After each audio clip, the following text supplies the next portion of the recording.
It's important to remember to wash your hands even though it's not always convenient. Sometimes it may be really inconvenient. You should even wash your hands before using the toilet at work.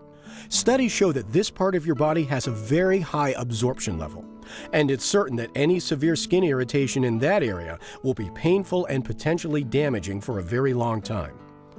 But it's a lot better to take a few extra minutes to walk to a wash station in another building than to get sick. Wash again before you leave for the day, or better yet, take a full shower first thing when you get home or back to your camp. Pesticides can not only get on your skin, but some of them stick to your hair and your shoes and boots and need to be washed off. You don't want to accidentally pass on any harmful chemicals to your family. Keep children away from areas where pesticides might be. And at home, keep pesticides and other hazardous chemicals away from children. Pesticides may get on your clothes at work. Keep dirty work clothes away from non-work clothes and from the family laundry. Always wash your work clothes, including your gloves, in hot water for the longest time the washer allows in one cycle before using them again. Make sure that whoever handles the dirty laundry is aware of the possibility that there may be pesticide residue on the clothes and that they should wear gloves when handling the laundry. Now that you've seen and learned this information, at a later time, a government inspector may stop by our facility and ask you a few questions about what we've talked about today. While this may sound intimidating, it doesn't have to be. Inspectors make regular visits to make sure you're safe when you're working. Again, this is for your safety and protection, as well as to ensure that your employer is providing this information and safety equipment, but also that you understand and follow the rules. If you've been paying attention and you've asked your supervisor to explain anything you're not sure about, then you should have no trouble at all. Your interview may go something like this. What's the most important thing on the label that's listed there? Danger. What does that mean to you? That I shouldn't touch it.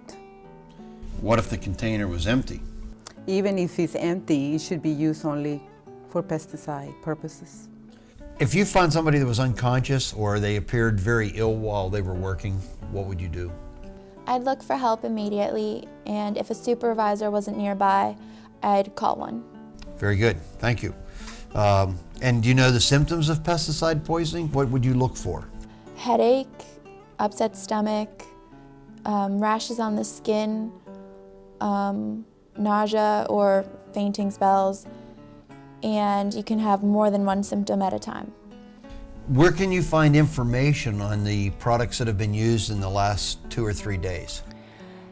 In our eating area, there is a poster and a notebook with all the information about pesticides, the areas they were applied to, and the time that I need to be away from it. Okay, well, thank you very much for your time. You're welcome. Once again, thank you for taking the time to watch this video and learn this vital information. I can't emphasize enough how important this is to your safety. Let's take a few moments to review some of the main points discussed here today. Read signs and labels. Follow all instructions. If it says keep out, don't go in. In case of an emergency, get help. Notify your supervisor immediately if you think you've been poisoned or you see someone else who may have been. Know the fastest way to get in touch with a supervisor and where to find emergency information. Watch for symptoms of a pesticide exposure. Remember, they may not appear right away and may not appear for several hours. If you notice any unusual skin rashes, or you've been feeling dizzy, nauseous, having a runny nose or headache, your vision is blurry, or your pupils are the size of a pinpoint, even sweating more than normal, tell your supervisor and get any medical attention you might need. Also remember, heat stress symptoms can be confused for pesticide exposure. With heat stress, symptoms might include dry mouth and eyes, enlarged pupils, and fast heartbeat.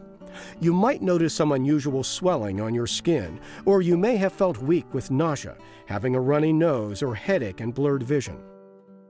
Remember that it's important to wash your hands before you eat, before you smoke, before you chew gum, before you put anything in your mouth. Wash again before you go home, or better yet, take a shower. Always ask a supervisor if there's something you're not certain about. They expect questions.